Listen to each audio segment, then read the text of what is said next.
So last week, I attended a sex worker strike in the middle of central London as part of International Women's Day. And I just wanted to show you these two picket signs that I saw while marching through the streets of Soho, because I think they really perfectly encapsulate what I'm going to talk about today. So the first one says, "The patriarchy," but not for free. The second one, I'm not sure if you can read it, it's very small. Sorry, I couldn't get a good picture, but I'm reading it to you anyway. It says, "Are real jobs, and real jobs suck."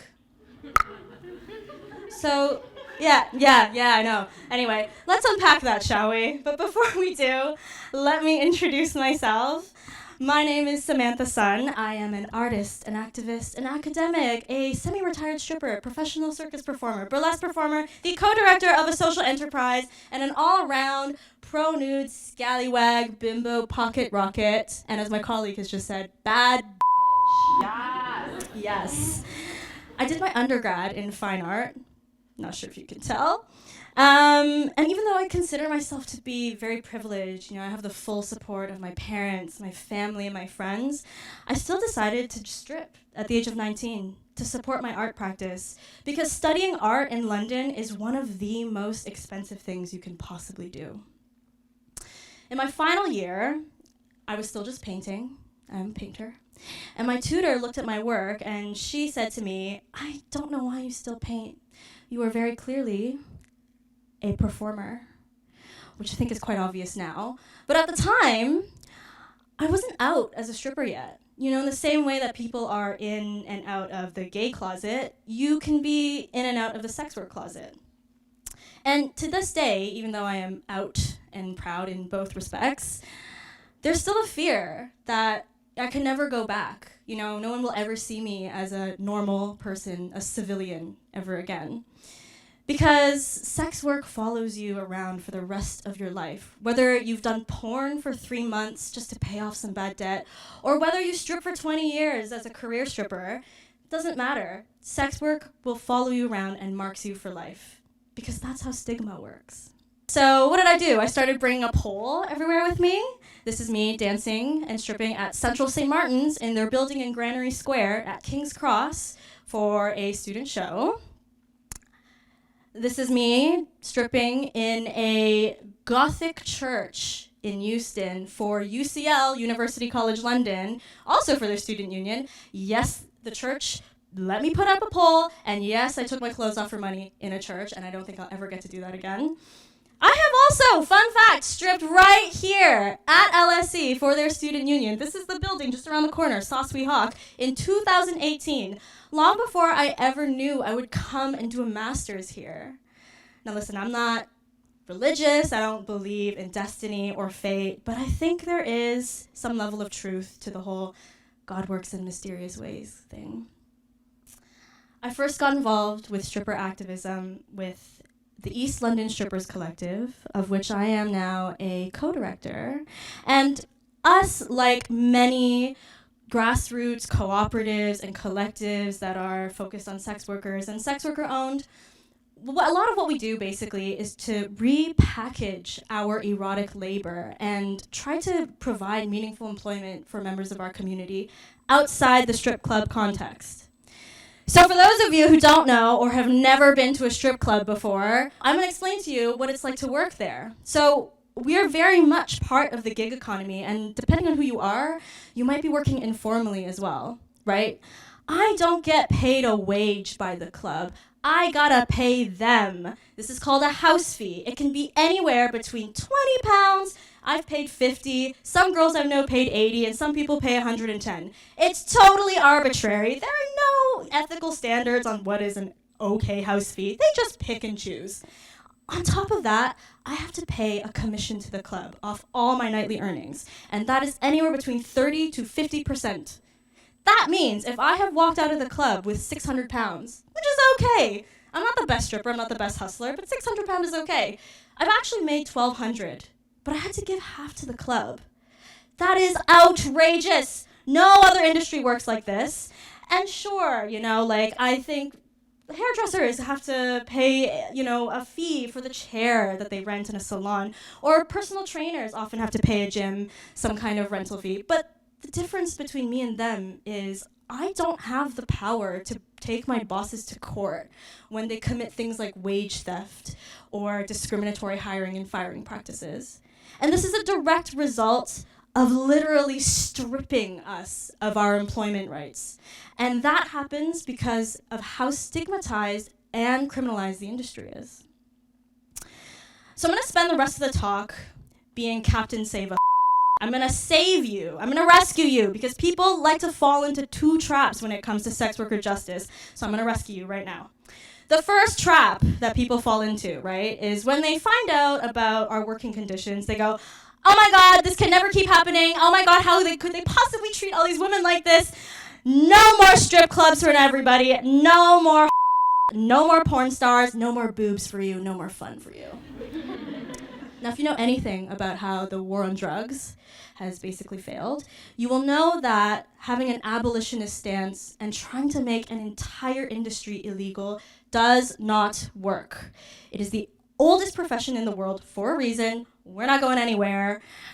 Just to criminalize us, all it does is push us underground. It makes the work that marginalized people do more vulnerable to the kind of thing you were trying to protect us from to begin with, which is exploitative business practices. We are the only industry that people feel comfortable being so paternalistic to. What sex workers want is not criminalization. We want decriminalization so that we can operate in the safety of the public eye. The other trap that people tend to fall into is called the happy hooker trap. And it's basically when people like me have to gain public legitimacy and your respect for me as a person, but only if I am empowered or enjoying my job. Which is weird because most people hate their jobs.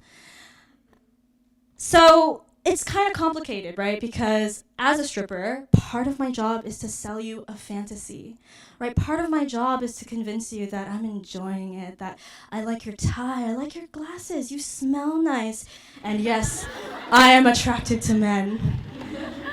But that's not the point. Whether I enjoy my job or not isn't the point. It's still a job.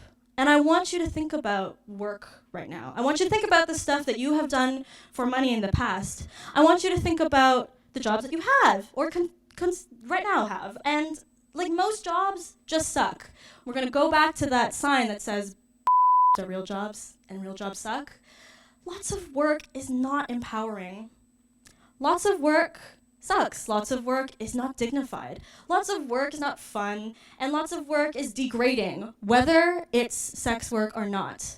But that doesn't mean we don't deserve our workers' rights, fair compensation, and a safe working environment. It's also complicated because I think sex work is actually a form of anti-work. We were not put on this earth simply to create endless value under capitalism for consumption, work tirelessly, and then die. Nah, life is more than that. Sex work offers so many of us an escape from the shackles of capitalism. It allows us to reclaim our time that is stolen from us from a work-obsessed life. Because if you could work 40 hours a week, making London living wage and barely scraping by, or you can make the same money working a couple hours a week, and that's it. Just a couple hours. I know which one I would pick. And then what you do with your time. I'm not here to moralize you. You could be productive. You could make art. You could chase your dreams. You could do a side gig. Or you could not be productive at all and just raise your kids, spend time with your loved ones, care for yourself, and maybe your disabled or elderly family members. Or if you're me, you can spend your time playing 700 hours of Breath of the Wild on your Nintendo Switch. I don't moralize how people spend their time. You're still a valuable human being.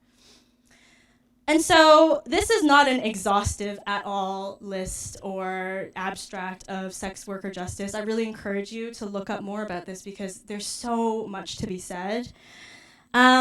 But if I wanted to leave you with one little note, I want you to know that sex work is not a singular issue. And to quote from a fantastic book called Revolting Prostitutes, there is no silver bullet. sex work is not a singular issue. It is an amalgamation of so much of society's hang-ups around sex and gender and race and class and poverty, just to name a few. I do believe in the power of nudges and memified culture to create incremental change. But more importantly, I believe in this idea of weaponization. Because I think that's why sex work is so inflammatory. You know, it dredges up a lot of people's deep-seated issues and they get very angry and heated, like me right now. And part of that reason is because sex work is subversive. It's a form of dissent. I challenge people's expectations of what someone who looks like me should be doing with their lives every single day. I have been objectified, I have been sexualized, and I have been fetishized my whole life since I was 13 years old because of my body, my gender, and my race. Is it really so horrible of me to then want to take that, flip it on its head, and then profit off of it? So imagine you could take this idea of weaponization and put it to use in social change. Like, what kind of a world would we be able to live in? So what do I want from y'all? I just want you to put your money where your mouth is. I want you to pay us, tip us, give us all your money, give us all your resources. This is the crux of restorative justice, to give back a community all the resources that they have been lost for so many years, right? And I don't have time for things like generational change, okay? Like, by the time that happens, no one's gonna wanna see me naked anymore, much less pay for it. My sexy years are slowly running out. I spent 2 of them in the pandemic. I want change now. Chop, chop. Don't ask us to do labor for free. Actually hire sex workers for your projects. And when you see us in art and music videos and pop culture, in hip hop, in films and TV shows, stop hiring people who are just cosplaying us. Actually hire us. Don't co-opt our narratives without our consent. And don't ask us to do any more labor for free. This is a room full of academics. When you come to interview me in the future for your dissertation and your PhDs, don't ask me to divulge my secrets for free. Pay us, tip us, and credit us where credit is due. All your favorite bimbo aesthetics that you see in high fashion, all the way to drag queens, those are all taken from the aesthetics of Black, trans, queer sex workers who still to this day never get any credit for the kinds of contributions they make towards culture. Your precious social movements like gay rights to workers' rights across the world are all spearheaded by those same people. I want you to get really angry and outraged when we are ostracized from society, when we are deported and disowned, assaulted, and then murdered, only to make news lines where people just don't care and we become the butt of your jokes. I also want you to get political. There's a great phrase, it's quite feminist, I think. It's called, "The personal is political." What could possibly be more personal than sex, sexuality, love, intimacy, desire, and bodily autonomy? If those things are personal to you, lucky you, what a privilege. Because for some of us, they have always been political. So I owe everything about who I am and what I can do and my personality and the fact that I can live my life with crazy fake nails and put on a full face of makeup in under half an hour. I owe that all to the strippers who took me under their wing when I was 19 years old and just starting out. I love them more than anyone on the planet, and I want to spend the rest of my life giving back to them. And I think you should too, because we live in a really interesting world where the fabric of society is coming apart at the seams. Neoliberalism and unfettered late-stage capitalism isn't working for most of us anymore. Our physical and digital spaces are being censored and legislated before our own eyes. Sex workers are often the scapegoat for these policies, and we are also canaries in the coal mine. When we ring the bell on the catastrophic consequences of criminalizing and stigmatizing us, we're not just doing it for us. We're doing it for you too. Because if the precedent can be set for us, if we can be oppressed, dehumanized, and silenced, then you know what? Y'all are next, okay? It's the artists, it's the writers, the academics, anybody involved in any kind of creative expression, gone, kaput. So please join us in our fight for workers' rights, for decriminalization, for freedom and self-determination, because our fight is yours too. Thank you.